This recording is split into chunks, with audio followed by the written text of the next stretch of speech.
నమస్తే, నేను మీ అద్భుతం. ఈరోజు ఒక మంచి కూరతో మేము అందరికి వచ్చేసాను. స్టవ్ వెలిగించుకుని మూకుడు పెట్టుకుని 2 చెంచాలు నూనె పోసుకుని అందులోకి జీలకర్ర, సన్నగా తరుక్కుని ఉల్లిపాయ ముక్కలు, పచ్చిమిరపకాయ ముక్కలు వేసుకుని వేయించుకుని, ఇది టమాటా పేస్ట్. ఇందులో ధనియాలు, జీలకర్ర, మిరియాలు, టమాటాలు వేసి మిక్సీ పట్టుకున్నాను.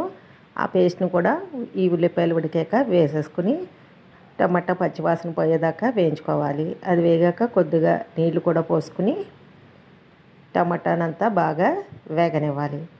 ఈ లోపల శనగలు కుక్కర్ పెట్టుకోవాలి. ఇది 5-6 గంటలు నానబెట్టుకుని కొద్దిగా ఉప్పు వేసుకుని ఉడకబెట్టిన శనగలు. ఇందులో కొన్ని శనగలు పేస్ట్ చేసుకోవాలి, కొన్ని శనగల్ని అలాగే ఉంచుకోవాలి. ఇందులోకి తగినంత ఉప్పు వేసుకుని ఒకసారి బాగా ఈ మిశ్రమాన్ని వేయించుకున్న తర్వాత 1/2 చెంచా గరం మసాలా, 2 చెంచాల కారం వేసుకుని మసాలాలని బాగా వేగాక ఇందాక పేస్ట్ చేసి పెట్టుకున్న ఉడికించిన శనగల పేస్ట్ వేసుకుని కొద్దిగా నీళ్లు పోసుకుని ఒక్కసారి పేస్ట్ అని మసాలాలని ఉడకనిచ్చి ఇందాక తీసి పక్కన పెట్టుకున్న మిగతా శనగలు కూడా ఇందులో వేసేసుకోవాలి.